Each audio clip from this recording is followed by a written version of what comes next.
الرحمن الرحيم.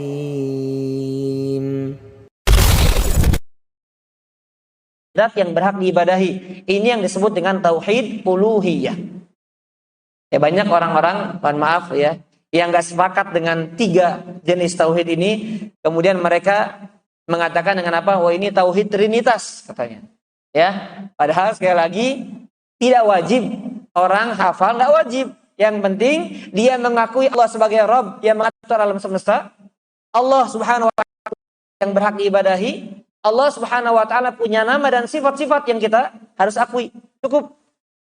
Dalam prakteknya hanya saja dimudahkan dengan istilah apa? Rububiyah, uluhiyah, asma dan wasifat. Dimudahkan saja. Enggak diwajibkan, Pak ya. Dimudahkan istilahnya. Nah, pada azani Allah ya kumajmain. Kenapa tauhid rububiyah ini menghantarkan seseorang kepada tauhid uluhiyah yang maknanya bahwasanya semua kita harus meyakini satu-satunya Tuhan yang berhak diibadahi. Sebagai tujuan semua jenis ketaatan dan ibadah kita adalah Allah, yaitu yang diistilahkan dengan tauhid uluhiyah. Kenapa? Karena ketika kita meyakini Rabb yang menciptakan alam semesta ini, bahwasanya alam semesta ini ada Rabbnya, maka nggak mungkin, Pak, nggak mungkin Rabb tersebut ada kecacatan padanya. Dan bahwasanya Rabbnya adalah maha sempurna. Berarti kalau Rabb yang sempurna, dia satu-satunya yang berhak diibadahi. Nah, kita bicara Tuhan-Tuhan selain Allah yang Allah juga katakan mereka adalah alihah. Ya, mereka adalah sebagai Tuhan-Tuhan juga, itu kata Allah. Mereka sebagai Tuhan, hanya saja Tuhan-Tuhan yang batil. Wa anna ma yad'una min dunihi huwal batil. Dan segala sesuatu yang diseru selain Allah, dia Tuhan, cuma Tuhannya batil. Ada Tuhan yang dibuat oleh tangan-tangan manusia sendiri, dari kayu, dari tanah liat, jadi patung dan lain sebagainya. Ada dari hewan, ya, hewan yang dianggap sebagai Tuhan dan lain-lain. Coba, Pak, apakah Tuhan-Tuhan itu Tuhan yang berhak diibadahi? Enggak, karena kecacatan, kekurangan, aib yang ada padanya. Sedangkan Rabb yang menciptakan alam semesta, yang mengadakan alam semesta, yang menjadikan nanti alam semesta juga musnah, adalah Rabb yang sempurna, yang berhak diibadahi. Itulah Allah Subhanahu wa taala. Baik, para jamaah azani Allah wa yakum ajma'in. Satu-satunya Rabb yang layak dimintai perlindungan dan pertolongan dari segala bencana dan cobaan. Tidak ada Rabb selain dia, tidak ada ilah yang berhak diibadahi selain dia. Ini aspek ubudiyah dalam kalimat alhamdulillahi rabbil alamin. Lihat, ketika seorang memahami asrarus shalah, maka dia akan lebih khusyuk dibandingkan yang tidak memahaminya. Karena semakin dalam ilmu seseorang, semakin akan menghantarkan dia pada amal sesuai dengan ilmu yang dia miliki. Tapi kalau orang nggak punya ilmu, bagaimana dia akan mengamalkan? Sedangkan dia tidak punya modal untuk beramal. Karena modal amal apa? Ilmu. Modal amal adalah ilmu. Baik amalnya bentuknya ucapan, baik amalnya bentuknya keyakinan, baik amalnya bentuknya perbuatan. Itu ilmu. Makanya lihat, kalimat la ilaha illallah. Itu apakah sekedar ucapan atau juga harus diiringi dengan keyakinan?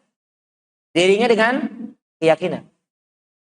Dan jangan dijadikan candaan. Karena sebagian ikhwah kita, sebagian saudara-saudara kita, apalagi di musim-musim politik ini, agama dijadikan candaan, Pak. Ya, saya tidak sebut pejabat atau umum, karena ada juga sebagian ikhwah dalam sebuah podcast saya lihat ketika seorang, maaf ya, Nasrani yang diminta untuk ikut syahadat, kemudian oh selamat Anda masuk Islam, padahal dia hanya disuruh ngikutin didikte, ya. Maka nggak bisa Pak orang, coba sekarang ada orang, maaf ya, Kristen, dia bercanda asyhadu alla ilaha illallah asyhadu anna muhammadar rasulullah, nggak diyakini dengan hati dan kita tahu dia bercanda, apakah kemudian kita mengakui dia sebagai seorang muslim atau tidak? Ya tidak. Atau tidak? Kan kita biasanya tanyakan kalau orang mu'alaf itu, yakin, sudah yakin, betul. Tidak terpaksa, ya tidak terpaksa. Walaupun sebetulnya itu hanya kalimat tambahan. Karena dulu ada sahabat yang membunuh seorang kafir yang dia sudah mentok baru dia mengucapkan apa? Kalimat la ilaha illallah, dibunuh sama seorang sahabat. Maka Nabi mengingkari itu. Ya, secara apa? Secara zahir masuk Islam. Tapi kalau kita tahu dia bercanda atau dia hanya mengucapkan karena didikte, ya nggak bisa kita akui dia sebagai seorang muslim. Lihat, kalimat la ilaha illallah yang diucapkan dengan lisan dan harus diiringi dengan hati, itu Allah perintahkan di dalam surat Muhammad ayat ke-19 harus diiringi dengan ilmu. Allah mengatakan apa? Fa'lam annahu la ilaha illallah wastaghfir li dzambik. Ilmuilah wahai Muhammad bahwasanya tidak ada Tuhan yang berhak diibadahi kecuali Allah. Lihat, kalimat la ilaha illallah saja yang Islam tegak dengannya, bumi tegak dengannya, langit tegak dengannya, itu wajib didasari dengan ilmu. Apalagi Pak, kita mau khusyuk dalam sholat, oh berat Pak. Mau khusyuk dalam sholat berat, kalau nggak punya ilmunya nggak bisa. Makanya ini salah satu upaya kita. Karena manusia itu hanya diperintahkan untuk apa? Berupaya, berusaha. Adapun karunia dia bisa mencapai kekhusyuan pada puncaknya, siapa yang memberikan? Allah Subhanahu wa taala. Nah, ini salah satu upaya kita untuk menggapai kekhusyuan dalam sholat, mengetahui secara mendalam makna-makna yang terkandung dalam gerakan sholat kita, dalam bacaan-bacaan sholat kita. Baik, kemudian para jamaah azanillahu yakum ajmain, kita masuk di ayat berikutnya. Aspek ubudiyah dalam firman Allah Ar-Rahmanir Rahim. Baik, barangkali ada sebagian kita yang belum paham makna ubudiyah. Ubudiyah itu maksudnya apa? Aspek peribadatan. Ya, aspek bentuk ibadah yang ada dalam firman Allah. Atau aspek penghambaan. Ya, makna ibadah yang ada di dalam surah Al-Fatihah. Ya, kita sudah bahas alhamdulillahirabbil alamin, sudah selesai. Kita masuk di kalimat yang berikutnya, itu Ar-Rahmanir Rahim. Baik. Al-Imam Al-Qayyim mengatakan, pada perkataan seorang hamba di dalam salatnya, jadi ketika kita Bapak Ibu sekalian mengucapkan Ar-Rahmanir Rahim, yang artinya yang Maha Pengasih lagi Maha Penyayang, maka terdapat aspek ubudiyah tersendiri, yaitu persaksian, pengakuan tentang luasnya cakupan rahmat Allah yang meliputi segala sesuatu dan mencakup setiap makhluk. Jadi Bapak Ibu bisa bayangkan ketika mengucapkan kalimat Ar-Rahmanir Rahim, maka tidak ada satu makhluk pun kecuali dia mendapatkan rahmat dari Allah. Walaupun nanti dibedakan antara makna Ar-Rahman dengan makna Ar-Rahim. Yang mana satu rahmatnya maksudnya adalah sifatnya umum, dan satu rahmatnya maksudnya sifatnya khusus. Ya, jadi sekali lagi, ketika seorang hamba, khususnya ketika sholat, dia membaca Al-Fatihah dan sampai pada firman-Nya Ar-Rahmanir Rahim, maka yang dia bayangkan apa? Setiap makhluknya mendapatkan rahmat Allah. Allah yang Maha Pengasih, Allah yang Maha Penyayang, Allah yang memberikan rahmat, dan tidak seorang makhluk pun kecuali mendapatkan rahmat Allah. Baik, setiap wujud mendapat bagian dari rahmatnya yang maha luas itu. Apalagi rahmat yang bersifat khusus. Nah lihat, apalagi rahmat yang bersifat khusus. Bagi siapa? Bagi orang-orang beriman. Bagi orang-orang beriman yang menjadikan seorang hamba tunduk di hadapannya. Masya Allah. Coba kita renungkan Bapak Ibu, ikhwan akhwat azani Allah yang majma'in. Kita Pak bisa hadir di tempat ini. Kita bisa qiyam, ruku', sujud, dan setiap gerak-gerik dalam salat kita, setiap ucapan dalam salat kita, itu semuanya merupakan bentuk rahmat yang Allah berikan kepada kita. Bahkan kita sampai detik ini berada di atas fitrah Islam, ini merupakan rahmat dari siapa? Dari Allah.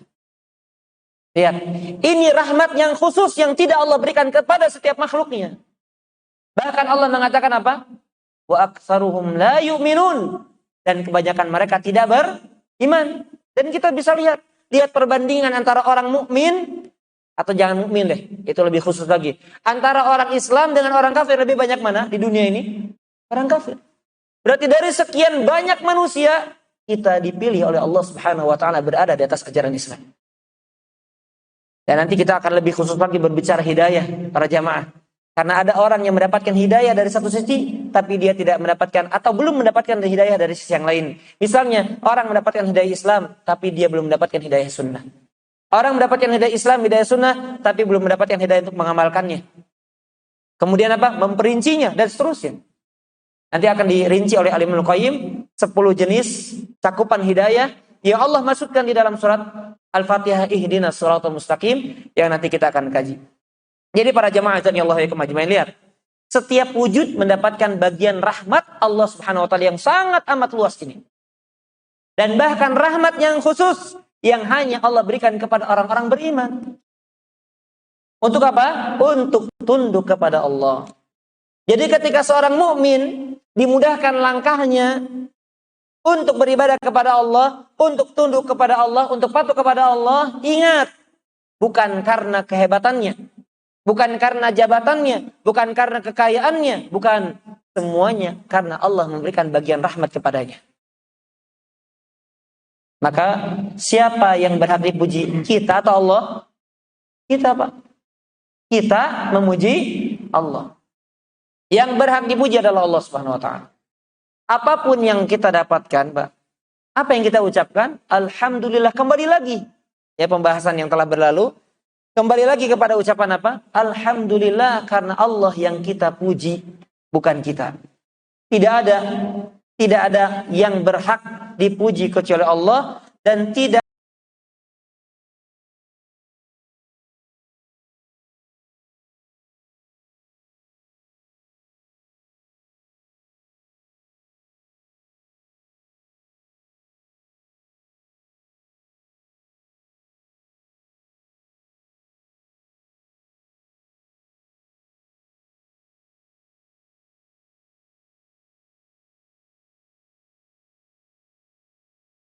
ini semuanya merupakan rahmat khusus yang Allah berikan kepada orang-orang beriman. Makanya Allah mengatakan di dalam surat Al-Ahzab, ya. Di dalam surat Al-Ahzab Allah mengatakan di ayat ke-43. Di dalam surat Al-Ahzab di ayat ke-43. Di ujung ayat Allah mengatakan, ya, Allah mengungkapkannya dengan kalimat Rahim, bukan dengan kalimat Rahman. Allah mengatakan, wa kana bil mu'minina rahima. Allah tidak mengatakan wa kana bil mu'minina rahman. Rahmana misalnya, tidak. Tetapi Allah menggunakan kalimat apa? Rahim. Sebagaimana yang disampaikan oleh Syekh Shalih Al-Fauzan hafizahullah taala dalam kitab tafsir surat Al-Fatihah, ini menunjukkan Rahim adalah nama Allah yang mana jenis rahmatnya khusus hanya bagi orang beriman. Rahim adalah salah satu nama Allah yang sifat rahmat yang terkandung dalam kalimat Rahim hanya khusus Allah berikan kepada orang-orang saja. Allah mengatakan sekali lagi dalam surat Al-Ahzab 43, wa kana bil mu'minina rahima. Allah Rahim hanya kepada orang-orang beriman. Jadi para jamaah azanillahu ya kemajma'in, iman seorang hamba atas anugerah yang Allah berikan kepadanya. Islam seorang hamba atas anugerah yang Allah berikan kepadanya. Dan amal soleh yang Allah mudahkan kepadanya atas anugerah yang Allah berikan kepadanya. Bersyukur kepada Allah Subhanahu wa taala atas setiap anugerah yang Allah berikan kepada kita, terutama anugerah yang berkaitan dengan kebaikan agama dan akhirat kita. Kenapa? Karena ini khusus orang-orang yang Allah pilih. Enggak semua orang. Sedangkan kalau dunia semua orang, Pak. Orang kafir, orang bangkang, orang durhaka, orang enggak sholat, orang yang paling bejat, Pak, dapat rahmat yang bentuknya duniawi. Tapi kalau bentuknya agama dan akhirat, hanya orang-orang beriman. Bayangkan para jamaah, kita dipilih sama Allah. Betapa baiknya Allah kepada kita. Betapa rahimnya Allah kepada kita. Betapa sayangnya Allah kepada kita. Dan jangan disia-siakan. Makanya Allah perintahkan kita untuk istiqomah menjaga iman ini. Allah perintahkan kita istiqomah menjaga Islam ini. Wala tamutunna illa wa antum muslimun. Jangan kamu mati kecuali dalam keadaan Islam. Dan para jamaah, tidak ada yang menjamin kita mati dalam keadaan Islam. Tidak ada yang menjamin bahwasanya kita tetap berada di atas hidayah Allah. Tidak ada yang jamin. Betapa banyak Pak saya saksikan dengan mata kepala saya sendiri. Walaupun masih berada di atas Islam. Tapi apa? Yang tadinya istiqomah di atas hidayah yang benar. Di atas fatwa-fatwa yang benar. Di atas fatwa-fatwa ulama ahlu sunnah. Sekarang membebaskan, silahkan. Engkau dengan keyakinanmu ini benar dan apa yang saya yakini benar. Jangan disalahkan, saya pun jangan disalahkan. Bayangkan Pak, kalau agama seperti ini bagaimana jadinya?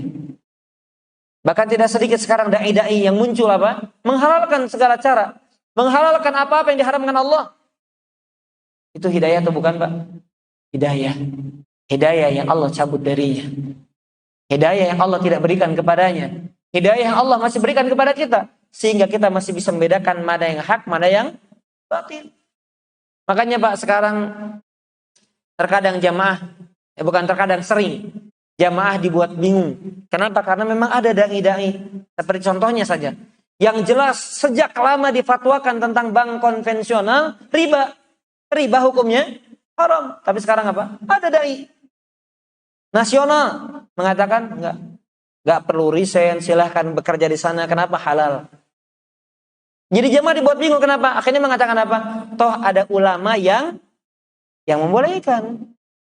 Subhanallah. Betapa menyedihkan pemandangan ini Pak. Kalau itu keluar dari orang-orang lisan-lisan orang-orang awam yang nggak tahu apa-apa, nggak masalah deh. Sekarang orang yang berilmu, yang Allah titipkan kepadanya akal dan pengetahuan, tetapi demikian kondisinya.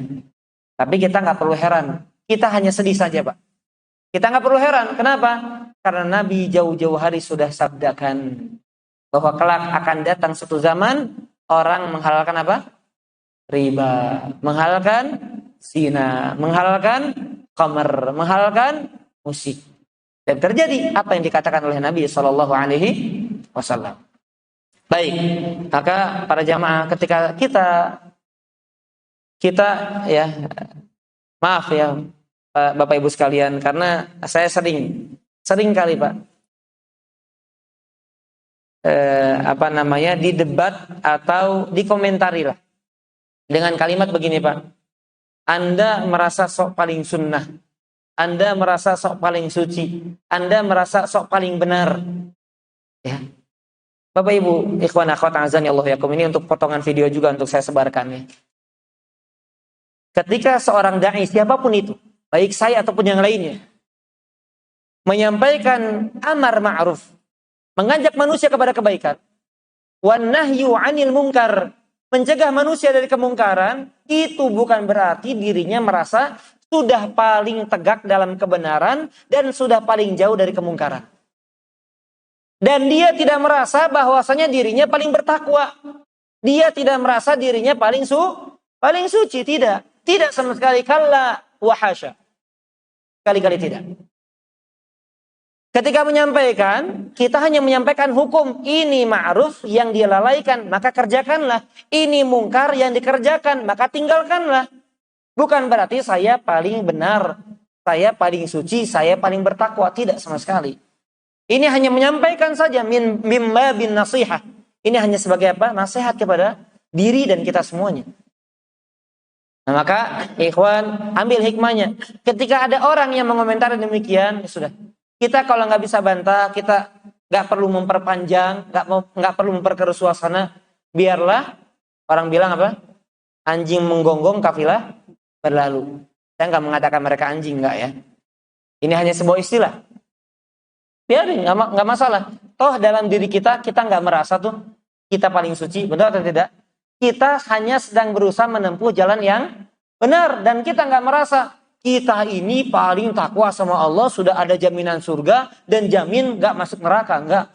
Bahkan semakin orang itu bertakwa, apa yang harus tumbuh dalam hatinya? semakin takut kalau dirinya adalah orang-orang yang akan tergolong masuk dalam neraka dan bahkan mungkin tidak dibukakan pintu surga untuknya. Semakin khawatir. Sebagaimana sabda Nabi Shallallahu Alaihi Wasallam, apa kata Nabi? Ana atqakum billah wa ana akhsyakum lahu. Aku ini orang yang paling bertakwa sama Allah. Tapi sekalipun paling bertakwa apa? Aku paling takut sama Allah. Jadi apa? Artinya semakin bertakwa semakin takut, bukan semakin merasa aman. Jadi Bapak Ibu sekalian, ikhwan akhwat sekalian, kalau kita semakin ngaji nih, semakin memperdalam ilmu, semakin merasa dekat dengan surga, semakin merasa nggak ada kekhawatiran masuk ke dalam neraka, ada yang salah dalam diri kita. Karena Nabi mengatakan semakin bertakwa, semakin takut kepada Allah Subhanahu wa taala. Adapun sikap optimis, kemudian berbaik sangka kepada Allah, kalau kita mati dalam keadaan iman, kalau kita mati dalam keadaan Islam, pasti masuk surga, silahkan. Tapi kalau kepedean, jangan. Karena Islam itu berada di tengah. Jangan kepedean, jangan juga berputus asa. Betul tidak? Makanya lihat, Allah mengatakan apa?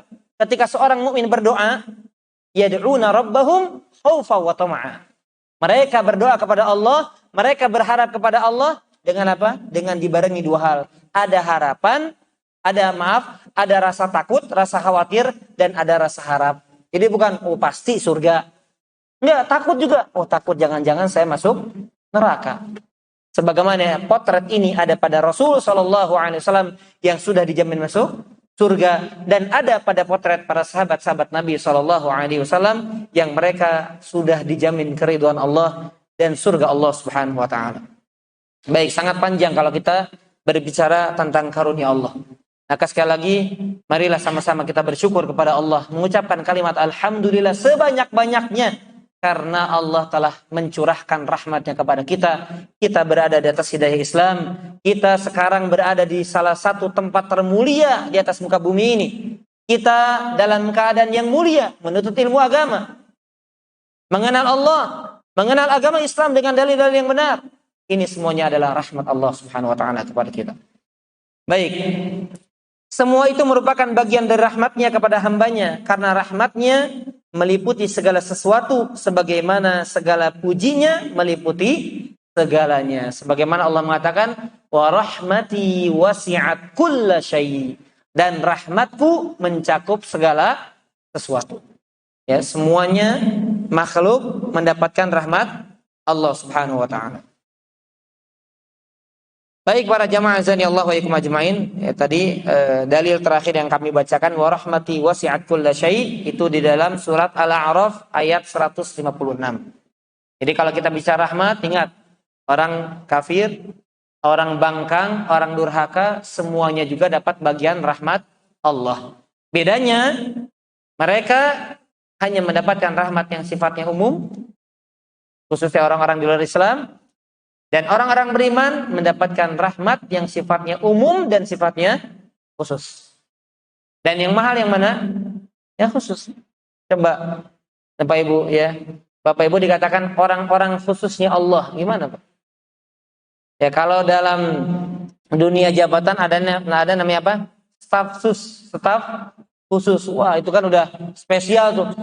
Kalau cuma staf enggak. Ini staf sus. Apa namanya, staf khusus kepresidenan misalnya.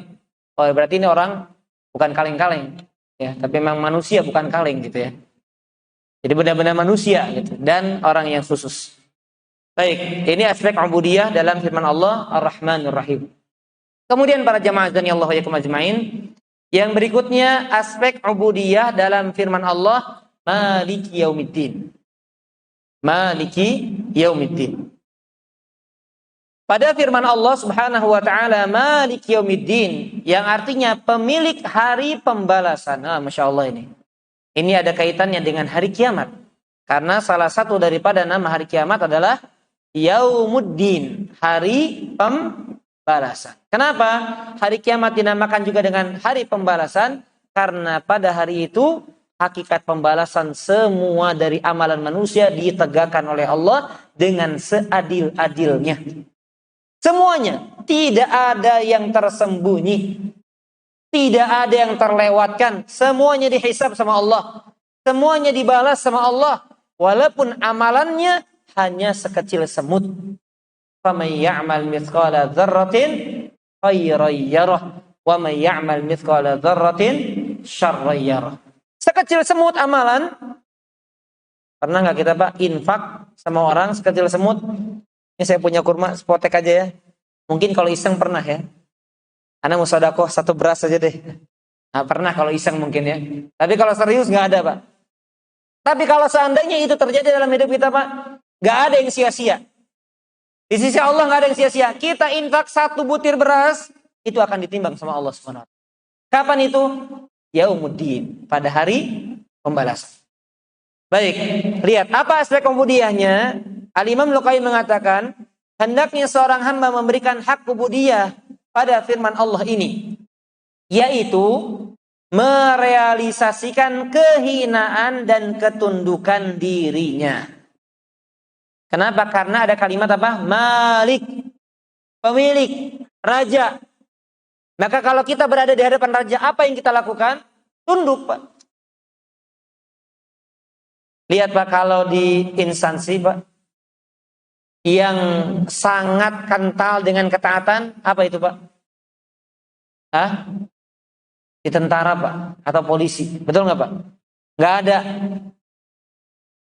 Mas, tolong itu Pak, sebentar, komandan, nggak ada Pak. Siap.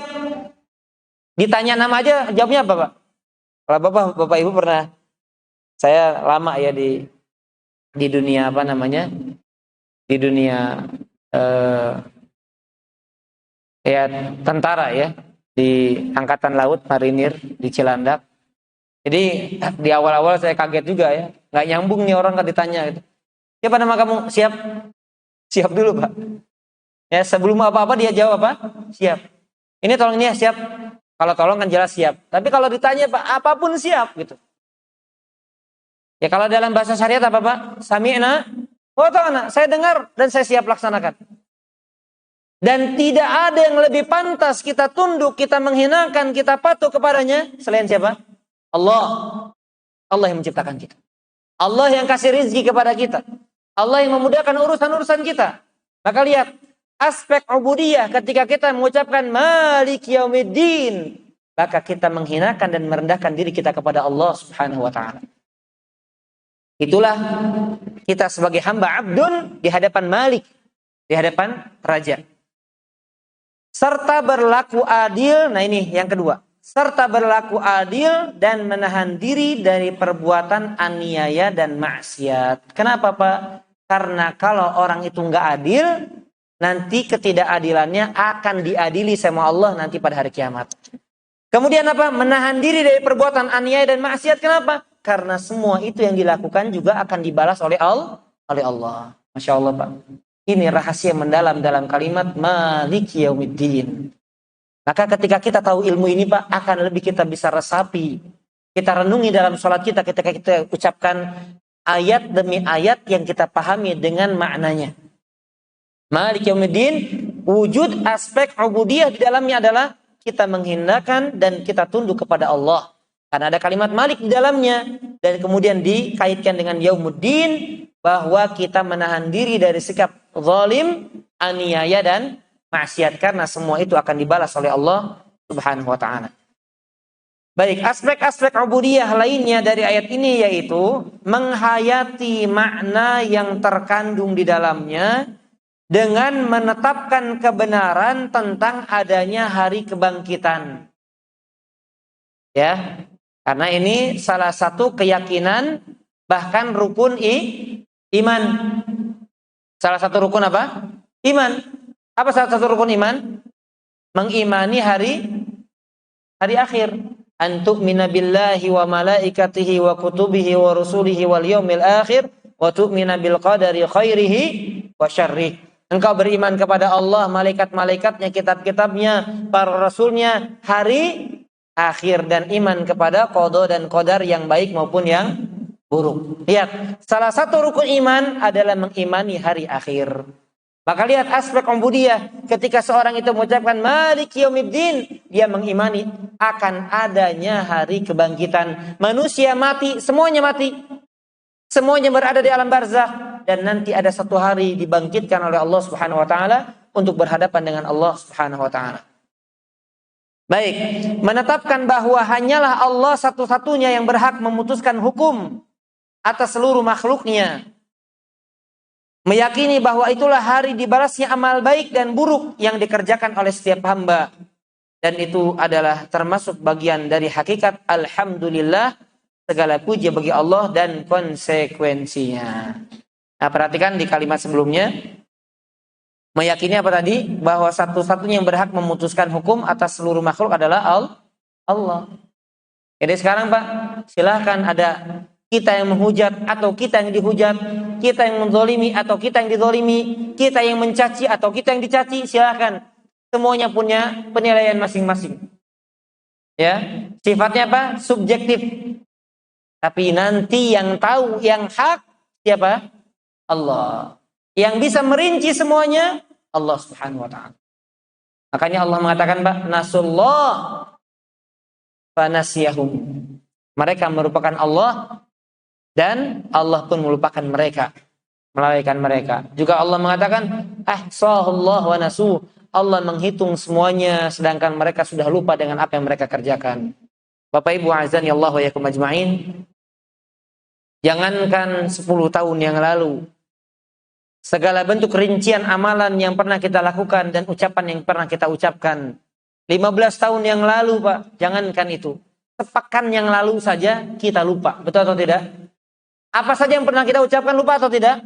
Lupa, Pak. Mungkin kita ingat kalau CCTV, Pak, diputar lagi, Pak, oh saya gini langkah saya, kemudian gerakan tangan saya, mungkin. Tapi kata Allah, Pak, ahsahullah, Allah akan hitung semuanya. Sedangkan manusia apa? Lupa. Itulah sifat manusia, Pak. Makhluk yang suka apa? Lupa. Makanya jamaah azan ya Allah wa yakum ajma'in, apa yang telah berlalu ditaubati, apa yang sekarang, apa yang akan datang dimaksimalkan. Itu, Pak. Kenapa? Karena yang sudah berlalu sudah nggak bisa diperbaiki kecuali dengan taubat. Yang sekarang masih bisa kita upayakan, yang akan datang masih cita-cita, masih angan-angan, masih harapan, belum pasti kejadian. Maka kita rencanakan untuk bisa lebih maksimal lagi. Sebagai wujud firman Allah Subhanahu wa taala, sudah waktu adzan ya. Sebagai wujud firman Allah Subhanahu wa taala, wal tanzur nafsum ma qaddamat lighad. Hendaknya setiap jiwa dia mempersiapkan untuk hari esok. Apa yang akan dia hadapkan di hadapan Allah Subhanahu wa taala. Insyaallah kita lanjutkan kembali pada Isya. Wassallallahu ala nabiyina Muhammadin wa ala alihi wa sahbihi wasallam. Assalamualaikum warahmatullahi wabarakatuh. Alhamdulillah wassalatu wassalamu ala Rasulillah wa ala alihi wa ashabihi wa mawalah. Wala haula wala quwwata illa billah, ma ba'd. Baik ikhwani wa akhwati fillah rahimani wa rahimakumullah. Allah, kita lanjutkan pembahasan dalam kitab Asrarus Shalah. Ini kalau versi PDF-nya sebetulnya agak tebal, Pak ya. Ini rangkuman. Jadi ada sekitar 200-an halaman sebetulnya, tapi ini rangkuman. Makanya di sini ada keterangan bahwa Syekh hanya mengambil intisarinya dari judul asli atau kitab asli yang berjudul Asrarus Shalah karya Al-Imam Ibnul Qayyim rahimahullahu ta'ala. Baik, terakhir kita tadi membahas Malik Yaumiddin ya. Aspek ubudiyah dari ayat firman Allah Malik Yaumiddin. Baik, kita masuk di halaman berikutnya, yaitu asfana wat tamjid, sanjungan dan pengagungan. Ini gabungan para jamaah ya. Gabungan dari apa yang sudah dibahas sebelumnya berkaitan dengan hadis qudsi, yaitu ketika seorang hamba mengucapkan alhamdulillahirabbil alamin, maka hendaknya dia sejenak berhenti seolah sambil menunggu jawaban. Allah mengatakan kepadanya apa? hamidani abdi, hambaku memujiku. Kemudian yang kedua, Ar-Rahmanir Rahim, maka Allah menjawab apa ketika seorang hamba mengatakan demikian? Asna alayya abdi. Nah ini ya, asna alayya abdi. Dari kalimat asna, asana, yang artinya sanjungan. Baru kemudian yang ketiga Malik Yaumiddin, raja atau penguasa hari pembalasan. Nah di sini letak apa? Pengagungan. Yang bahasa Arabnya adalah tamjid. Asana wa tamjid, sanjungan dan pengagungan. Al-Imam Al-Qayyim mengatakan, ketika seorang hamba membaca firman Allah, Alhamdulillahi Rabbil Alamin, segala puji bagi Allah Rabb alam semesta atau Rabb semesta alam, dengan mengabarkan tentang segala pujian baginya, maka Allah Subhanahu wa taala akan menjawab, hamidani abdi, hambaku telah memujiku. Mengingat firman Allah yang Maha Pengasih, Maha Penyayang, Ar-Rahmanir Rahim, merupakan pengulangan tentang sifat kesempurnaannya, maka Allah menjawabnya dengan berkata, Asna alayya abdi, hambaku telah menyanjungku. Nah, perhatikan di sini ya. Sebab asana, sanjungan, terrealisasikan dengan mengulang-ulang pujian.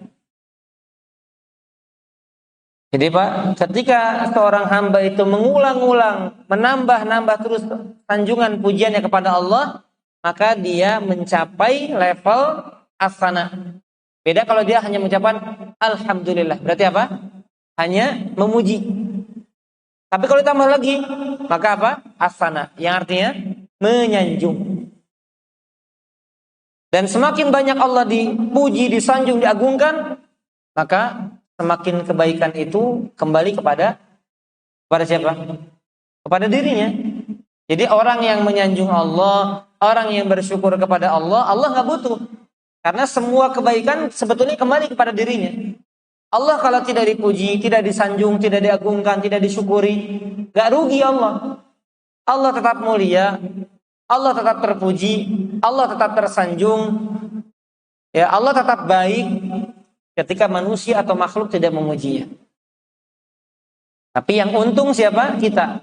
Dan ketika tidak memuji, yang rugi pun adalah kita. Baik, sebab asana, sanjungan terrealisasikan dengan mengulang-ulang pujian. Dan berulang kali menyebut segala sifat terpuji yang disandang oleh zat yang terpuji. Jadi itu bedanya Pak ya. Ketika orang mengucapkan Alhamdulillah saja, berarti dia baru memuji Allah. Tapi kalau dia tambahkan dengan sanjungan-sanjungan lain, berarti dia sampai mencapai level atau derajat asana. Tatkala seorang hamba menyebut Rabbnya sebagai satu-satunya pemilik hari pembalasan, penguasa dan raja yang hakiki, yang mengandung makna keadilannya, kebesarannya, keagungannya, keesaannya, kebenaran rasul-rasulnya, maka dia menyebut sanjungan tersebut sebagai tamjid. Jadi makin banyak lagi Pak, maka sampailah pada derajat tamjid. Artinya apa? Mengagungkan. Jadi sudah muji, nyanjung, mengagungkan. Artinya berarti level paling tinggi adalah apa? Mengagungkan. Mengagungkan berarti dia sudah menyanjung dan memuji. Kalau orang memuji, belum menyanjung, belum mengagungkan. Sebab tamjid itu adalah sanjungan terkait sifat-sifat keagungan, kemuliaan, keadilan, dan kebaikan. Ya, nah perhatikan para jamaah, di sini ada catatan kaki atau footnote yang perlu saya bacakan karena penting ya agar semakin mendalam pemahaman kita atau semakin menyelami lautan makna mulia yang ada dalam surat Al-Fatihah.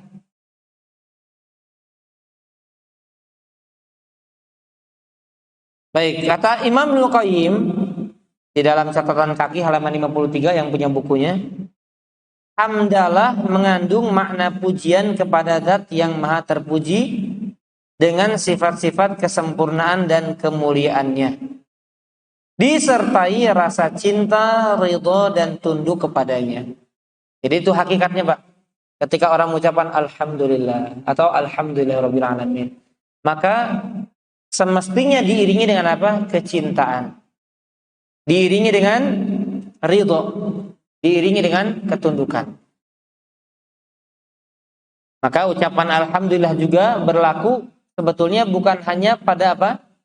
Pada kondisi kita diberi nikmat yang sesuai harapan kita, melainkan juga diberi ujian yang tidak sesuai keinginan kita. Tetap kita memuji siapa? Allah. Kenapa, Pak? Alasannya kenapa?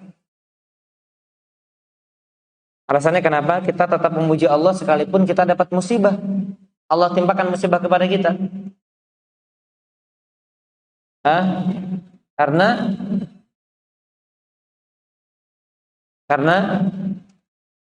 bukan salah Allah, Pak. Karena Allah nggak akan zalim sama makhluknya, nggak mungkin, Pak. Jadi kalau orang terkena musibah bukan karena Allah, iseng usil gitu, Pak, ya, kalau bahasa kita. Enggak. Kalau dia seorang mukmin, maka musibah yang menimpa dirinya adalah kebaikan untuk dirinya. Kalau dia bersabar. Kalau dia orang yang durhaka dari orang beriman atau orang yang kafir di luar Islam, maka karena ulah dan akibat atau sebab dia sendiri, gitu, Pak. Jadi salah siapa? Bukan salah Allah. Maka Allah tetap terpuji ketika kita diuji. Allah tetap terpuji ketika kita diuji. Karena Allah nggak mungkin zalim sama makhluknya. Allah nggak mungkin berbuat tidak adil kepada makhluknya. Nggak mungkin. Apalagi kalau kita renungkan dengan hadis-hadis yang ada, bahwa ketika seorang mukmin diuji, ada berbagai macam anugerah karunia yang dia dapatkan. Pahala ketika dia bersabar. Apalagi dihapuskan dosa ketika dia mengharapkan itu. Diangkat derajatnya, karena hakikat ujian adalah ingin naik kelas. Sama kayak anak SD ujian biar naik kelas. Ujian lagi SMP, ujian lagi SMA, fakultas dan seterusnya.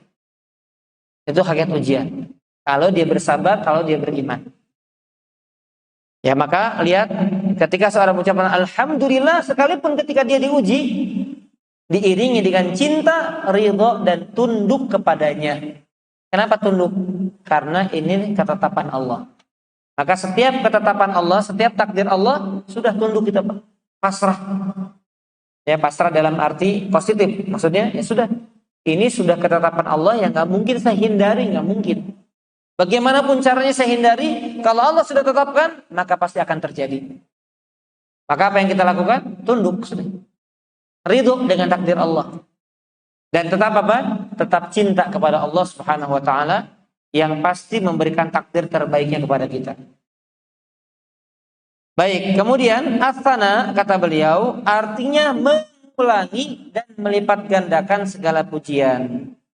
Sementara al-majd at-tamjid artinya mengagungkan pujian, memperluasnya serta menambahkan kadar dan sifatnya. Jadi, pertama apa tadi? Tahmid, alhamdulillah, hamdalah. Yang kedua, as-sana, sanjungan. Yang ketiga, al-majdu atau at-tamjid, yaitu apa? Pengagungan. Itu urutan dan tingkatan dalam memuji Allah Subhanahu wa taala.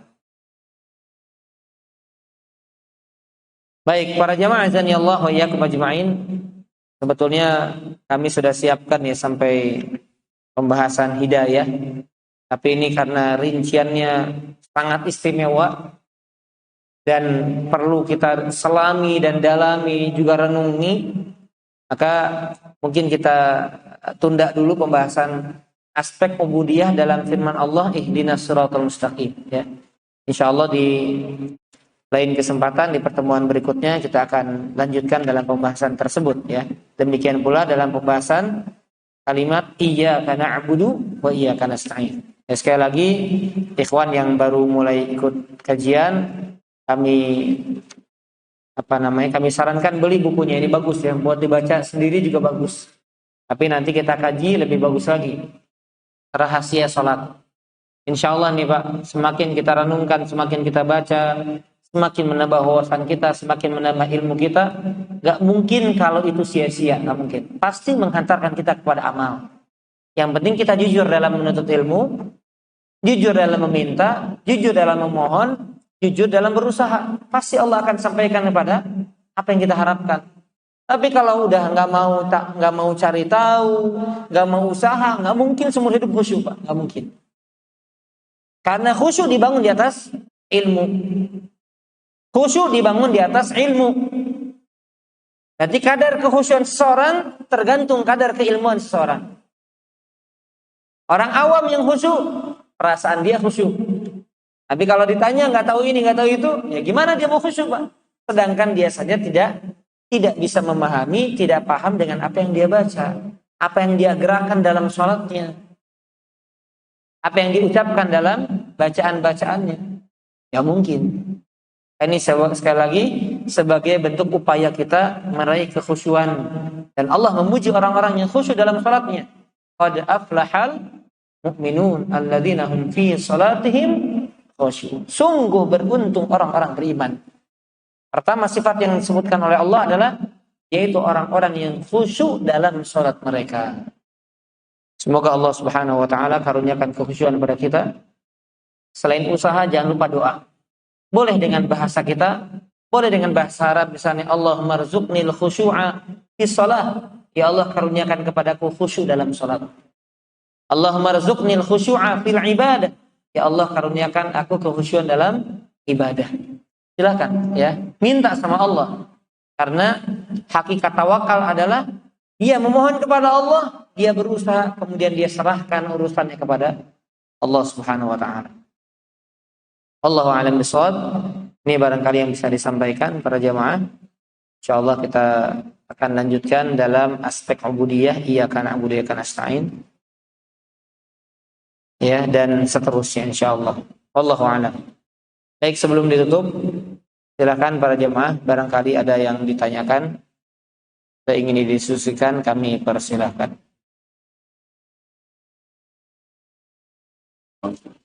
Ya, silakan. Dalam sebuah sholat Jumat yang masih topik yang menjelaskan setelah selesai pas selesai dan memulai sholat dia menentukan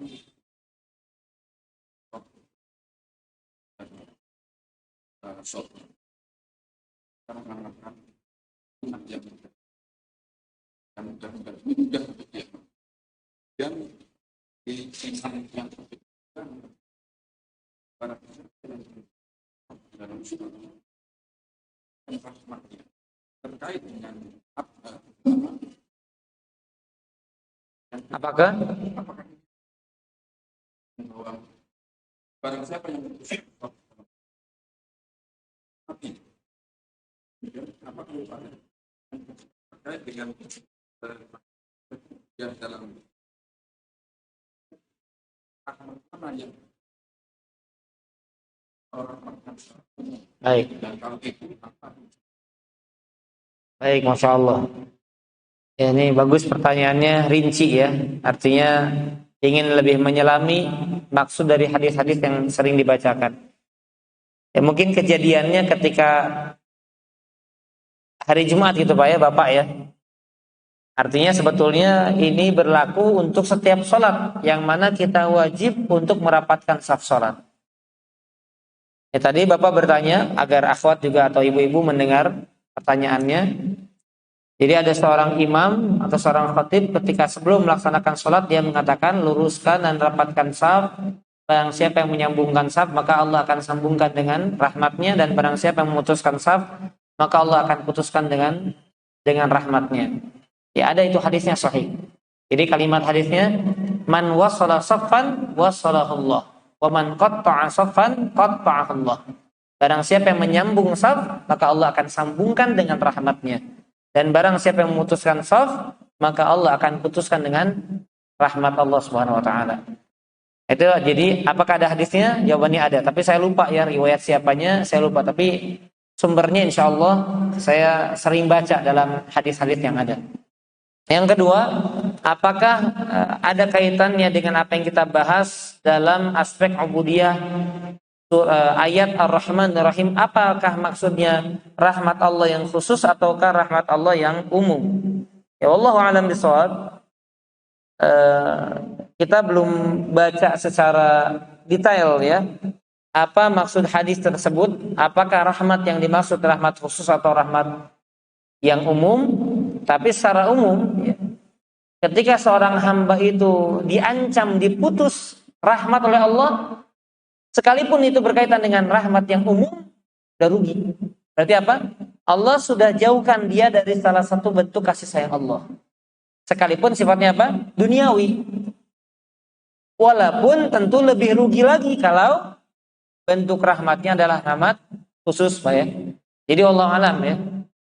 Itu perkara ya saya nggak tahu, tapi apakah ini termasuk perkara gaib yang manusia nggak bisa memastikan rahmat mana yang Allah putus. Intinya secara umum dia diputus dari salah satu jalan rahmat yang harusnya Allah berikan kepada dia, tapi karena dia nggak menyambung saf, Allah putuskan dari salah satu jalan tersebut. Gitu Pak ya. Allahu a'lam bishawab. Baik, ada pertanyaan lagi? Silakan.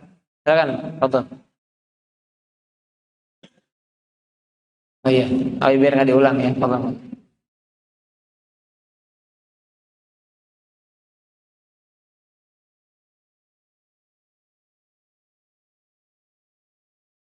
Dia bisa. Waalaikumsalam warahmatullahi wabarakatuh.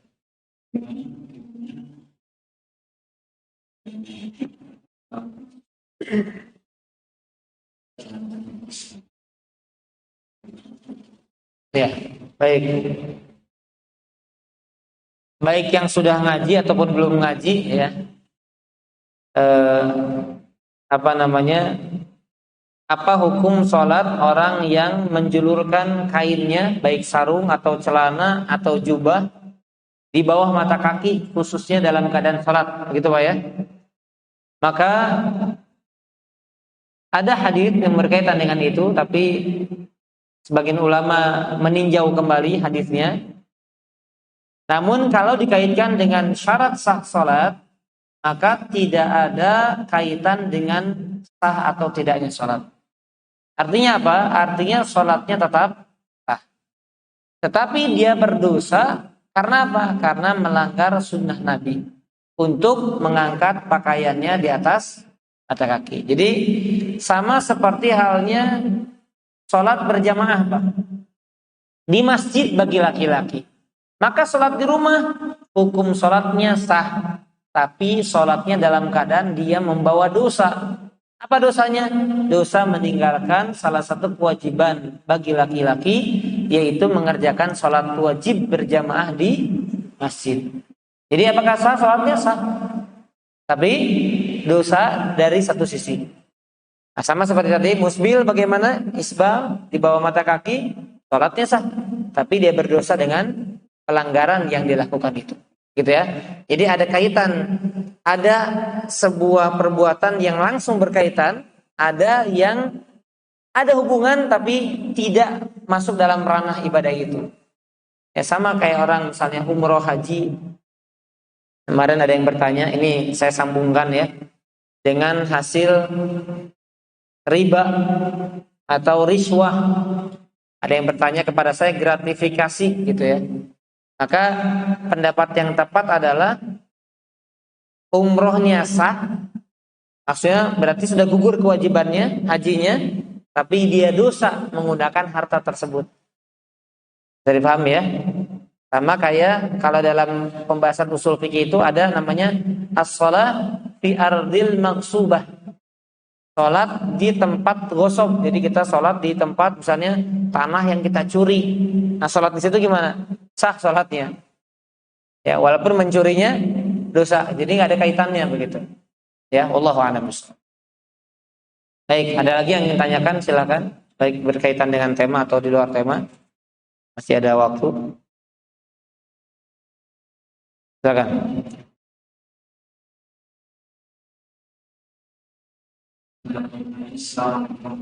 Waalaikumsalam warahmatullahi wabarakatuh.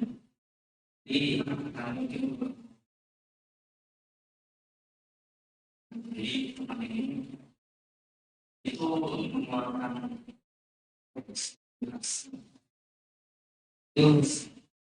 jadi di waktu sendiri menganggap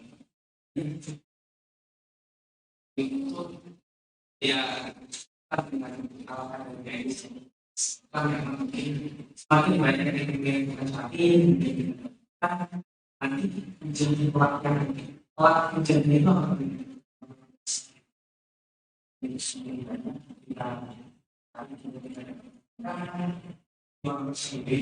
memilih untuk paling semangat bagi sendiri menjadi tradisi ini tanggung jawab Ya, baik. Ya banyak sebetulnya yang beralasan seperti itu.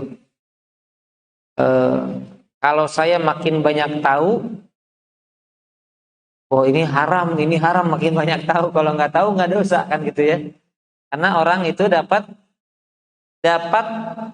diringankan dengan dia mendapatkan uzur karena kejahilan. Jadi kalau orang jahil belum tahu nggak dosa. Jadi alasannya akhirnya apa? Ya udah deh, mendingan nggak tahu aja biar nggak dosa. Kan gitu ya.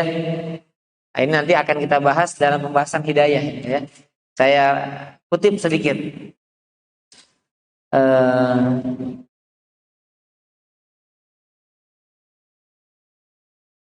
Ada di sini sebentar.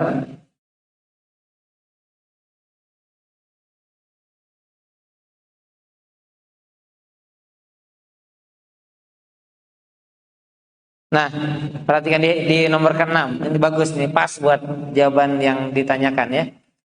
Hal-hal yang merupakan bagian dari jalan hidayah dan ia mampu untuk menempuhnya. Saya tanya dulu sama antum yang tanya. Kita dikasih kemampuan nggak sama Allah? Dikasih nggak? Tapi setiap orang berbeda kapasitas kemampuannya, betul? Dan nggak mungkin Allah membebani kepada seseorang di luar batas kemampuan. Jadi kerahkan tenaga kita semampu kita. Bapak-bapak nih, jangan bilang nggak mampu. Maaf ya Pak ya. Yang belum hafal juz 30 jangan bilang, aduh udah tua nggak mampu saya dah. Itu nanti nuduh sama Allah. Nuduh apa Pak? Nuduh Allah nggak kasih kemampuan kepada otak kita. Nggak mampu, apa nggak mau menyempatkan? Nggak mau menyempatkan. Jadi mengerahkan. Ketika kita sudah mengerahkan, sudah meluangkan waktu, sudah berusaha, nggak nyampe, nggak dosa. Ya perhatikan. Jadi jangan yang ia mampu untuk menempuhnya, namun ia tidak mempunyai keinginan kuat untuk mengerjakannya. Tadi kan kata apa tadi? Dia nggak punya semangat, berarti dia belum dapat hidayah untuk itu.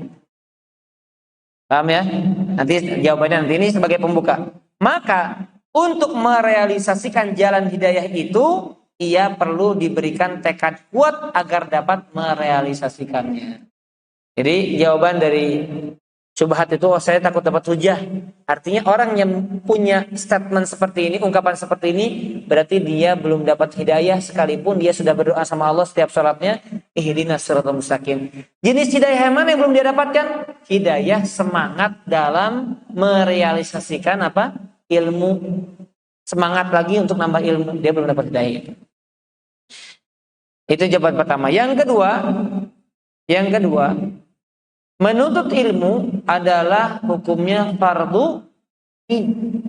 Beda dengan mengamalkannya, nanti itu pembahasan lain. Menuntut ilmunya saja sudah fardu ain. Jadi ketika seorang menahan dirinya atau membatasi dirinya untuk tidak menuntut ilmu, dia udah dosa. Jadi belum menuntut ilmu dia udah dosa tuh. Bisa dipahami Pak? Dia belum melangkah sudah apa? Sudah dosa kenapa? Karena dia punya alasan. Bukan karena belum sampai kepada ilmunya. Tapi dia sudah membatasi diri. Saya nggak nuntut ilmu ini Kenapa? Karena kalau saya tahu nanti takut dihujat sama Allah. Berarti dia apa? Sudah dosa sebelum bertempur. Gitu. Sudah kalah sebelum berperang. Itu yang kedua. Yang ketiga, kalau orang menuntut ilmu ikhlas karena Allah, jujur dalam menuntut ilmu, nggak mungkin Allah sia-siakan niat ikhlasnya dengan tidak Allah berikan kepadanya hidayah untuk mengamalkannya. Orang yang berat mengamalkannya kenapa? Di antara alasannya adalah barangkali dia tidak ikhlas dalam menuntutnya. Apa kata hadis? Man talabal ilma liyumari bihil ulama atau kama qala. Barang siapa yang dia menuntut ilmu, lihat niatnya untuk apa? Untuk dianggap hebat karena bisa mendebat ulama, enggak ada keberkahan untuk ilmunya. Jadi bagaimana ilmunya akan menghantarkan kepada dia semakin takut sama Allah, semakin takwa sama Allah, semakin memperbaiki kualitas amalnya, kuantitas juga amalnya. Kalau ternyata di awal niat dia nuntut ilmu saja, dia apa? Tidak ikhlas dan nggak jujur. Kalau ikhlas jujur, nggak mungkin Allah sia-siakan usaha dia, nggak mungkin Pak. Mungkin Pak Allah, ya Allah saya ikhlas ya Allah nuntut ilmu. Untuk apa? Untuk diamalkan. Dia tambah lagi dengan doa, Allahumma inni as'aluka ilman nafi'an. Kemudian Allah nggak hantarkan dia untuk mengamalkannya, nggak mungkin Pak. Allah pasti adil. Allah nggak mungkin berbuat. Jadi dari pernyataannya saja, dari pertanyaan antum itu tadi, berarti apa? Dia nggak jujur, sama diri sendiri, nggak jujur terhadap agamanya, nggak jujur sama Allah. Kalau jujur sama diri sendiri, ternyata dia butuh itu. Kalau jujur sama agama, ternyata agama ini luas. Kita kalau nuntut ilmu, seumur hidup pun nggak akan mungkin bisa mencapai semuanya. Maka tinggal apa? Tinggal diluruskan niatnya, dijujurkan dia dalam menuntut ilmu. Maka pasti Allah akan bantu dia untuk mengamalkan dan merealisasikan dalam kehidupan. Selebihnya, ya sekarang kita Pak, saya nuntut ilmu, ini dan terus-terusnya. Ya saya berusaha mengamalkannya, walaupun manusia pasti penuh kekurangan. Banyak yang dilalaikan, banyak yang belum dikerjakan, banyak yang masih kemungkaran dilakukan. Tapi kita hanya berusaha. Yang kurangnya bagaimana? Kita mohon ampun sama Allah. Kan begitu tugas kita. Yang kurang ya Allah, ampuni saya sudah tahu tapi saya lalai. Saya sudah tahu tapi saya terjerumus. Minta ampun sama Allah. Apalagi banyak juga yang tahu terus lupa, tahu terus khilaf, tahu kemudian apa? Terkalahkan oleh hawa nafsu. Taubat. Kan ada jalan-jalan solusinya dari setiap permasalahan. Tapi kalau sudah saya nggak menuntut ilmu, udah dosa dia Pak. Udah nggak ibadah, dosa lagi, rugi, ya. Allahu a'lam. Baik, ada lagi? Silakan. Ya, terakhir nih ya, sudah 8:30. Baik.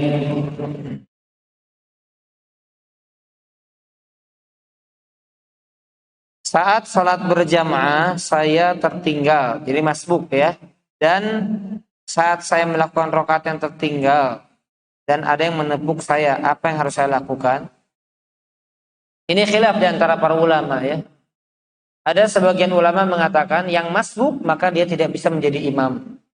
Yang masbuk maka dia tidak bisa menjadi imam kalau dia sudah bermakmum kepada imam. Paham ya? Jadi sholat jamaah nih tersisa beberapa rakaat maka dia tidak bisa jadi imam. Ada fatwa sebagian ulama demikian. Kecuali dia bikin jamaah sendiri, maksudnya ada jamaah kemudian datang beberapa golongan orang, selesai jamaahnya, dia bikin jamaah lagi. Itu juga sebetulnya khilaf di antara ulama. Tapi kalau saya condong kepada pendapat boleh menegakkan jamaah setelah jamaah utamanya selesai. Nah, pendapat yang kedua mengatakan kalau ditepuk, jangankan masbuk, sholat sunnah pun kita boleh jadi imam.